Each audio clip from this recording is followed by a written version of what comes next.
Lorsque vous utilisez le package TIX pour créer des graphiques, il existe de nombreuses manières pour déterminer les coordonnées des formes que vous souhaitez afficher. Parmi celles-ci, vous avez les coordonnées nommées et les coordonnées calculées. Eh bien, voyons tout ceci dans cette séquence.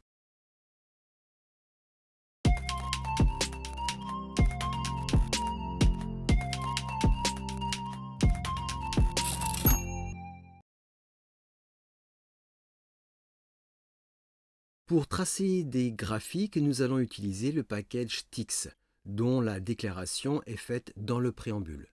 Nous avons ici sa déclaration. Pour définir des coordonnées nommées, voici la syntaxe qu'il faut utiliser. Coordinate, nom, @xy. La syntaxe commence par la commande de TIX coordinate. Ensuite, nous avons entre parenthèses l'argument nom. L'argument nom est le nom unique que vous souhaitez attribuer. Attention, ce nom doit être unique pour tout le document. En effet, vous pourrez parfaitement utiliser un nom de coordonnées dans plusieurs environnements TICPicture. Ensuite, nous avons le mot @ qui détermine où sont définies les coordonnées qui sont indiquées entre parenthèses avec les arguments x et y. Dans ce premier exemple, nous allons définir 3 points de coordonnées nommés A, B et C. Nous définissons ces points nommés dans un environnement TICPicture qui est ici et qui est déjà créé. Cet environnement TICPicture contient une grille ainsi que des axes.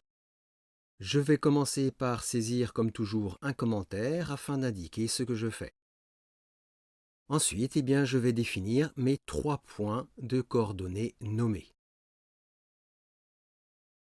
Le premier point est nommé A et il va être placé aux coordonnées 1, 1.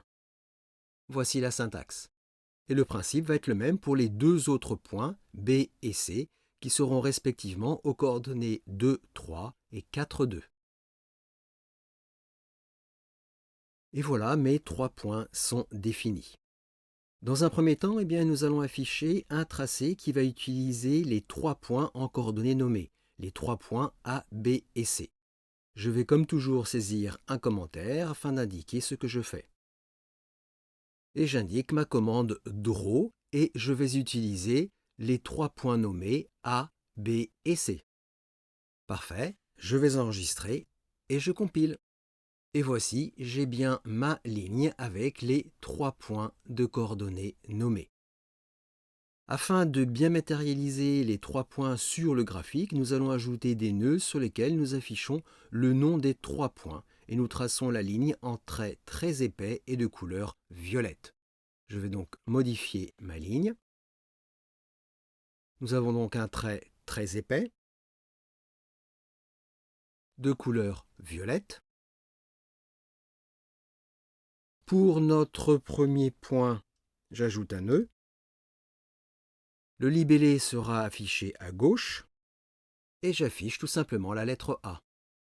Même principe pour le deuxième point en B. Cette fois, le libellé sera écrit en dessous.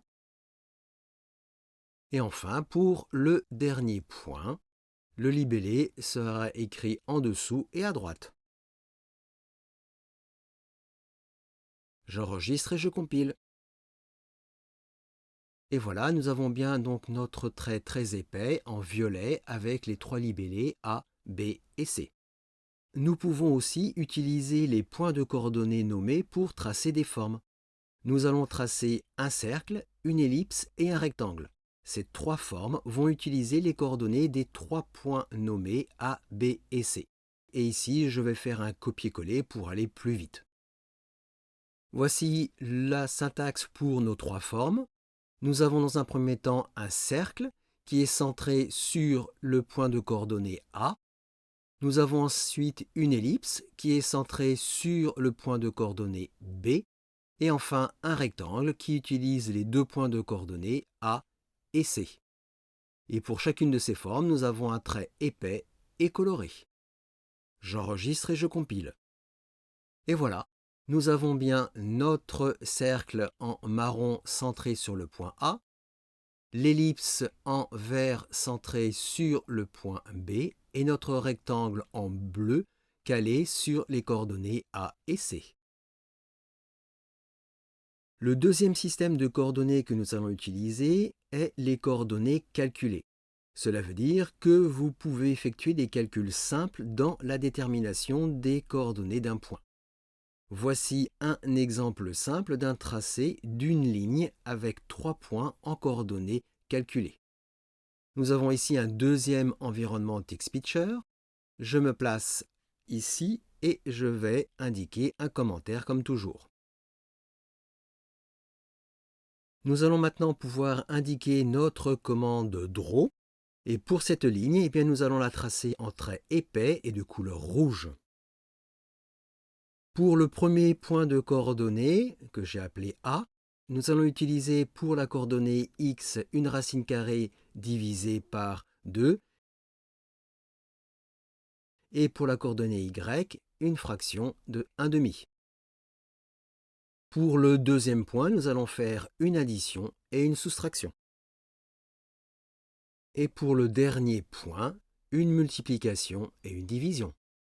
Au final, voici les coordonnées calculées que nous aurons pour le premier point 0,87 et 0,5, pour le deuxième point 2 et 3 et pour le troisième point 4 et 2. Je vais enregistrer et compiler. Et voilà, nous avons bien ici notre ligne avec les 3 points de coordonnées calculés. Vous pouvez trouver de nombreuses applications personnelles à ce système de calcul.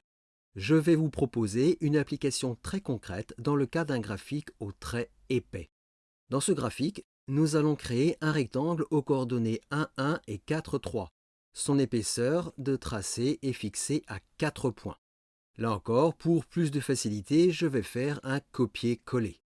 Je vais utiliser ce troisième environnement TextPicture et je vais tracer mon rectangle au début, avant la grille et les axes.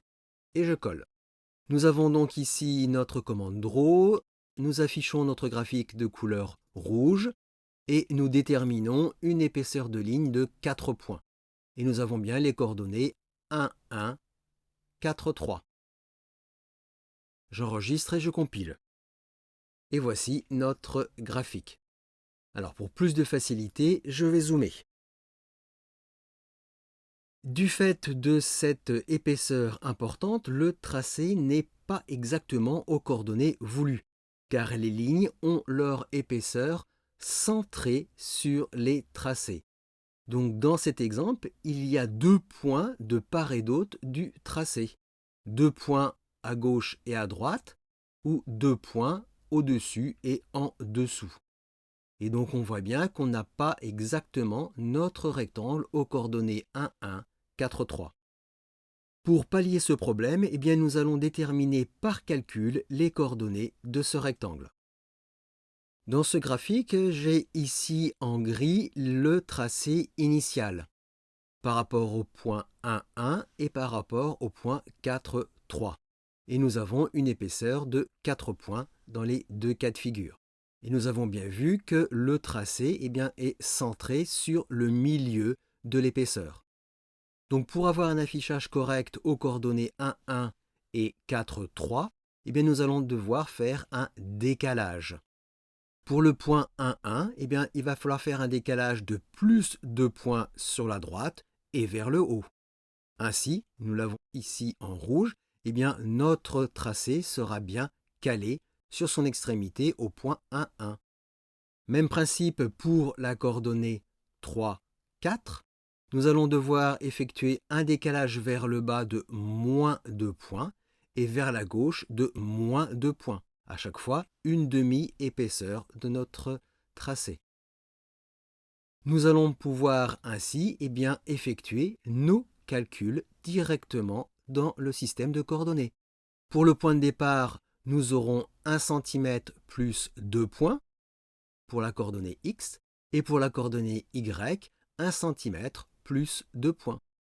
Même principe pour la coordonnée de fin au point 4, 3. La coordonnée x sera calculée par 4 cm moins 2 points et 3 cm moins 2 points pour la coordonnée y. Nous allons donc effectuer les calculs des coordonnées directement dans la commande draw. Donc ici, je précise bien que c'est 1 cm plus 2 points, donc 2 pt. Même principe pour la coordonnée y. Et pour la coordonnée de fin, nous précisons bien l'unité, 4 cm, moins 2 points. Même principe pour la coordonnée y. Je vais enregistrer et compiler. Et voilà, nous avons bien le résultat escompté. Nous avons bien notre rectangle aux coordonnées 1, 1, 4, 3, d'une épaisseur de 4 points, et nous avons bien l'angle de début et l'angle de fin qui est parfaitement calé sur les coordonnées 1, 1 et 4, 3. Nous avons donc bien effectué les calculs pour avoir les coordonnées augmentées ou diminuées d'une demi-épaisseur de notre tracé. Et bien voilà, nous avons abordé deux systèmes de coordonnées dans TIX, les coordonnées nommées et les coordonnées calculées. Dans de nombreuses situations, ces deux systèmes sont très intéressants à utiliser. Dans d'autres séquences vidéo, nous aborderons d'autres systèmes de coordonnées.